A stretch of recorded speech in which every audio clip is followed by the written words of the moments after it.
Welcome back, everyone. We are going to go over something a little bit early, in my opinion, but I might do a couple of these along the entire season. We do have a long season of MRC, but we are going to do a deck ranking video because of the fact we do have Ascent Taipei literally coming up this weekend. We're about to start the store championship season, regional season, and everything else down the line. We're pretty much going to go ahead and get into sort of a tier breakdown, what I think's the best, what's not the best, etc. We do have, again, the tier 1, 1.5, 2, 3, and then the rest. I will probably order this a little bit, might move some things around, so keep an eye out as sort of the reasoning, but I'm going to try and do each tier left to right, what I think is probably the best. So say if I put Arcane and Nico in tier 1, for example, the one on the left I think is better than the one on the right on average, unless I say otherwise. But with that being said, let's go ahead and get right into it, starting with Arcane Ry. So Arcane Ry, note this is fire, this is not water, this is not wind, this is Arcane Ry. I'm torn. Like, I love this deck. This deck is between a 1 and a 1.5 to me. Ry was brought to the most at Worlds. Ry won the Luxera's map open last weekend, which was at the beginning of June 1st. That's up on Luxera's map, as well as I have a meta breakdown video of that. It's good. It's really, really good. It's really, really strong. But the problem it has is that it's rock, paper, scissors. It's really good into some of these Sylvie lists. It's good into Nico lists. It's good into some of the Merlin and Luxem. But because of the fact that you're not, what's what I'm looking for? You're not sort of, if you're dealing with aggro, dealing with Fire Xander or Fire Tristana or Tristan, I'm going to call it Tristana every freaking time. I'm telling you, it's not going to go away.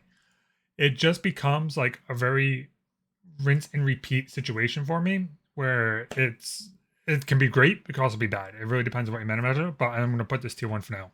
Nico's showing some potential. Nico went from a meme deck now I think to a tier 2 deck. Tier 2 Nico is strong. It's really decent. It has some good things. Icebound Slant, has Ravishing Finale, has some good cards going to start closing out the game a little bit better and being consistent. But I think Nico still has the issue it has before. It's a very linear game plan. If you don't hit the game plan you need or the cards you need, it becomes a very, very slow matchup for Nico as a whole, and has no way to really recoup or recover if it's falling behind on his game plan as a whole. Especially if somebody Magement Lash goes away or a way to deal with not getting attacked, it sort of becomes a pain for Nico to go ahead and finish out the game. Erupting. I'm going to put Erupting in tier 2. It's hard to say. People still going to try on Erupting. Erupting can still do what it wants to, but you have things now like Cleansing Reunion that can come out. You have Nullifying Lantern. You could deal with a couple different ways to deal with the entire Erupting game plan. It's sort of loaded on the tier list, but Erupting is still a sleeper pick. Sometimes when Erupting falls out of the meta, next thing all of a sudden it spikes back up as people stop sideboarding for it and start having cards to answer the Erupting deck as a whole. Erupting comes back in and dominates the meta for a little bit. It's what we saw near the end of ALC. But because of the fact that we do now have the 15 card sideboard, it becomes a little bit more interesting with the fact that you can sort of keep those answers in your sideboard at any given time. So as you're playing Wind, you can keep Cleanser Reunion in, and you don't really have to worry about it too much. So I'm going to put it in the tier 2 category for now. So this Power Cell token is Wind Automaton's robot list. I think Wind Robots is probably tier 1. I think it's going to overwrite Wind Allies that I have in here below. I'm gonna move this up. I'm gonna go over that one shortly. I think Robots is probably the better version of Wind Allies. People could still call me crazy or wrong in this. It's a personal opinion. You can do some insane stuff, especially with something like Shimacook Assassin, Power Cells, Rally the Winds, I think is what it's called. And just like being able to get really big attacks, especially with Poison Corner early, you can get him like a 6 to 8 attack Shimacook Assassin, and the turn it comes down, and then he can untap and attack again, even in the rally in advance.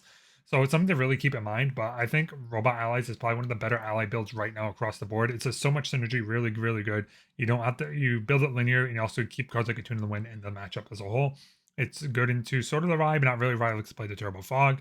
It's not really that good in the Sylvie list, but it's good into, say, Fire Xander and some other lists as a whole. So I think it's good to keep in your back pocket if you're, it's a little bit one of the easier decks to play. But going into that, Wind Allies. The basic Wind Allies not running robots, running more the back Lorraine, Tornaris game plan that's old in ALC. Goes to 1.5. Wind Allies is still a really, really good list. Wind Allies is probably one of the decks that gets around pretty consistently. It's a pretty linear deck. And you don't have as many interactions and choices as much as some of these other ones. So if you're new to the game, I recommend picking up a Wind Ally list or Wind Robot, especially if you're building just straight out of MRC and maybe some ALC and sprinkling some singles along the way, then definitely build a robot version instead. But Wind Allies is overall still a pretty good deck. Sylvie. Now there's two builds. There's Fire Sylvie and Norm Slime Spirit Sylvie. I think Slime Spirit Sylvie is the better one. I don't like the Fire one as much. Again, this is a personal opinion. If you want to go with the Fire one, knock it down to tier 1.5. But overall, Wind Sylvie, not Wind Sylvie, wow.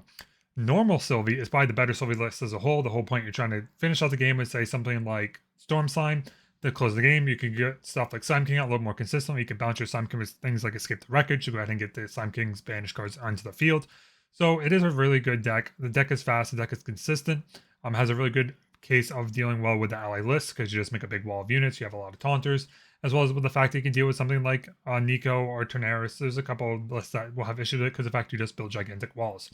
It is a little weak to Ry and Erupting because of the fact that it is going to want to go ahead and try and build up a wall and swing with allies, versus the fact that if you don't have stuff like Spell Charge Slime, Beast Bomb Boots out, then spell decks will just run you over, especially the fact you're going to fog it out. You keep in mind, these Arcane Ry decks are running stuff like Anger of the Skies that deal with your Twilight Slimes, so do keep that in mind as well. But Sylvie overall is a pretty good list, I think, as a whole. Tristan.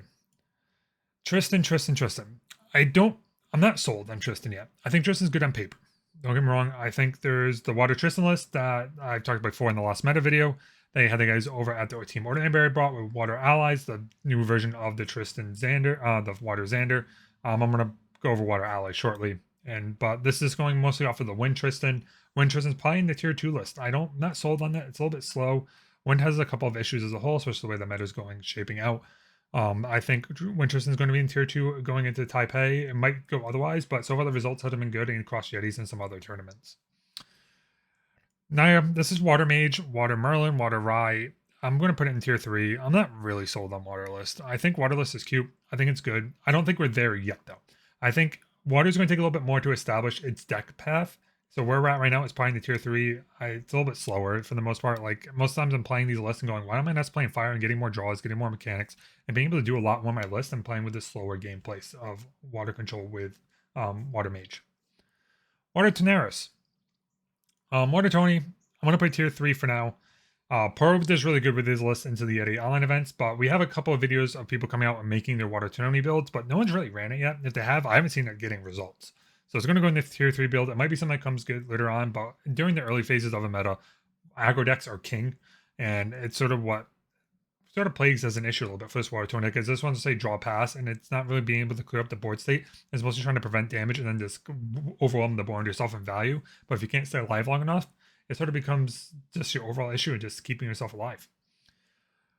I'm going to put Domain Tony in the tier 2. Jimmy's been doing really well in Domain Tony. Domain Tony has been coming up around. He's tweaking the builds. It might be one of those lists that only Jimmy Lee can run. But Domain Tony is a fun deck. I think this might even be... It's going to go at the bottom of tier 2, almost tier 3. It does still have its consistency issues. It still has its weak matchups. It still has the issue of dealing with stuff that can prevent it from attacking. It did get a little bit better, though. You now have Blade of Creation, so you don't have to worry about stuff that have taunt. You can run this Blade of Creation on the board, especially with the big swing. So do keep in mind it is something that can become really, really well. That's why I'm going to probably keep it in the tier 2 category, because the fact it doesn't weak to just taunters anymore, and Blade of Creation does sort of deal with that sort of anti-game plan that we were having issues with before. Fire Merlin. Fire Merlin put 1.5 at 1 Ascent Worlds. I haven't seen any list of Fire Merlin late, but because the fact that it did have its worlds topping, Ascent Merlin is a really established deck. It's been really good across the board on average. Ghost of Pendragon, so one of the best cards in the entire game. And you have Spirit Blade Ascension and a couple other mechanics. It's going to go in the 1.5 category for that reason. Fire Merlin is a very consistent deck. It's a deck that's been around since the start of FTC. It hasn't gone away, and I don't think it's going to go away anytime soon. Water Allies is going to go back into tier 1.5. I think it's probably going to be 1.5, almost tier 2. If not, we'll put it high tier 2, actually. Because the fact that Water Allies is a little bit slower. I feel like it's weaker. I don't know if it's just how testing's going right now, but Water Allies has felt weaker. Again, Team Ordinary brought it with Tristan, where Tristan gets the extra +4 with the Scepter, because of the fact you go from Shadow Dancer into Shadow Reaver. I think, yeah. Pretty sure Shadow Dancer. No. Shadow Reaver into Shadow Dancer. They get an extra 4 damage. It gets an extra, pretty much 16 damage with the Scepter. You can pretty much make cup and a stick. And then, or stick and a cup. Sorry, stick and a cup. And then go ahead and get that extra damage, and then sort of combo with it. I think it's a little bit on the slower end right now. I don't know. I have to see some results. I'm not sold. I think it's still a decent deck to bring if you have the right matchups, but I think Sylvie and Wind Ally sort of deal with it a little bit easier than before, and that's why I dropped it down to tier 2. Arisa, I'm going to put it in the rest tier for now. There's nothing coming up with it. I tried building a win list with it. I did all right. I think I went 1-3. A lot of the games went to tying because it's very slow. It just felt like a worse Ry matchup still. It did get some good cards with the prime material. You have stuff like Meteor Strike, which are really good, really strong. Buried in Grief is good. But Ari's still weird. I think it's still missing a brew that might take it to the next level. I think the cards are there. It's just more trying to get into the right meta for it and then being able to build for it exactly. So it's going to go ahead and go in the rest tier. I'm going to drop Fire Diana all the way down to tier 3. The complexity of this deck, and this deck sort of got gutted. I'm not going to lie to you. A lot of cards got printed that sort of made Fire Emperor really worse. You still have a reprogram. You have the Stifle to deal with the Dungeon Guide. You can go ahead and banish the Regalia a couple of times with the Slime list. You could go Baby Green Slime and then go ahead and, in response to the Shadow Twin trigger, go ahead and banish the gun. There's a lot of different things that go against Diana that was printed into the set, and I'm going to drop it down to tier 3. It's going to be high tier 3. It's going to be almost a tier 2 list. I'm not sold on it exactly, but I think it's something to keep in mind. If you bring it, you might have a really rough time playing with this list. There might be some crack plays with it still. Someone like Limelight could probably still make it and do some pretty good things with it. But overall, I think it's a little bit in a rough position as a whole. Fire Xander. Fire Xander's going up to tier 1.5. I think Fire Xander and Fire Tristan, if you want to swap out the level 1 Xander for Tristan, but I think Xander's a little bit better, especially when you have Executor? No, not Executor. Not Executor. I get yelled at every time for this. Sure. Xander 2. Has a little bit of a good game plan. It's good always at the start of the season. Aggro's really good. We saw at the start of ALC where it ended up doing Ontario really, really well, and then it fell off the meta. Aggro does good early on as people brewing and testing and trying to find the optimal build. So I think if you're going to bring Fire Xander, you might have some good results over at Taipei. It's going to probably go above. Actually, no, I think it below. I think the bottom of tier 1.5 is probably where it deserves. It's going to have some rough matchups. You still have some overall rough things as a whole, but it does deal with stuff like Arcane Ry. It does deal with Sylvie.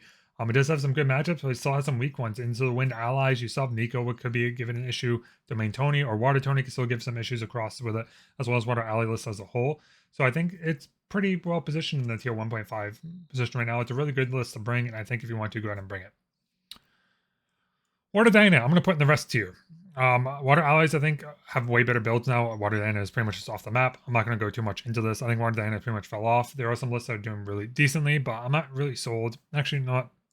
I could be sold because of the results. Tier 3. I don't think it's doing too well right now. It's a little bit rougher. I'm not sure how much better it is than, say, some of the other ally lists out there. I think the Water Diana list we've been seeing is Robot Automaton's Water Diana. So make sure you check that out. Luxera's map has it. I have a video. I think the second Yeti, the first and second Yeti, both have a deck going over it. So check those out if you want to run this list. I want to put Water Xander into the tier 2 list. Pretty much going with the water allies with Tristan as well. It's pretty much all across the board the same at this point. It's pretty much where you want to be. I'll probably remove water allies the whole next video and just keep it water allies and just converse. But overall, I think it's still in the tier 2 list. And then Wind Crux. Wind Crux is going to go tier 2. I think Wind Crux is still a good deck. Maybe it could be argued tier 1.5. I think Wind Crux is still really strong. It does what it wants to do. It can go in and get Spiritblade Ascension, start get some looping and still play the best cards of the game. It goes to Penjack and Crux Sight and get Drawn Blade out and do a whole bunch of shenanigans with it. It's really good. I think it's a little bit off the meta. So I think Wind Crux is good. I just don't know meta-wise. It's going to be very meta-dependent. I think Wind Crux is still a decent deck. It's still hard to pilot as well. Might be able to bring something like a Water Allies list. But if you want to bring Wind Crux and you're well piloted on it, I think you could do really, really well, get some really good results with it. So it's something to keep in mind as a whole. I know a lot of people who run it who do good results with it. So Wind Crux is good. It's only in here because it's very meta dependent. And that's sort of all I got for now. Again, this is sort of just going over decks that were from last season and start with this season of what we're going to break down. I'm going to go ahead and adjust this a little bit. I think Arcane Ry is probably going to be tier number 1. Top of the top. Going into the Sylvie list, going into Wind Allies. Tier 1.5, we're going to have Wind Allies in the Fireman and the Fiza. Tier 2, we have Water Allies as a whole, Wind Crux. Then going into, after that, maybe Nico list into Erupting, into Tristan, into Tony Domain. The top of tier 3, we have Fire Umbra. Then we go into Water Tony. I think Water Tony is just better than the Water Mages deck and Water Diana. And Ari is still in the rest tier. So this is definitely a big shake-up from what we saw at the start of ALC. Again, this is only coming out because of the fact we do have a Sentai Pay around the corner. I'll probably be adjusting this as we go along a little bit closer to other events. So do keep an eye out for those as well. As we're going to keep on adjusting these as we sort of come around and sort of get these adjusted as a whole. But with that being said, thank you everyone for watching. I hope you enjoyed this little tier breakdown. Again, if you want breakdowns of these list, go check out my other videos in my page as a whole, because the fact we do have them going into a little bit more of the deck list and some breakdowns. And I'm going to probably do something over on Patreon soon. I'm going to start coming up with deck lists and start talking about some tweaks and adjustments that can be made to them. So with that being said, thank you again everyone for watching. Hope everyone had a good one, and good luck at those watching this going to Sentai Pay. Enjoy it. I hope you have a great time, and I hope to see you all later. Peace.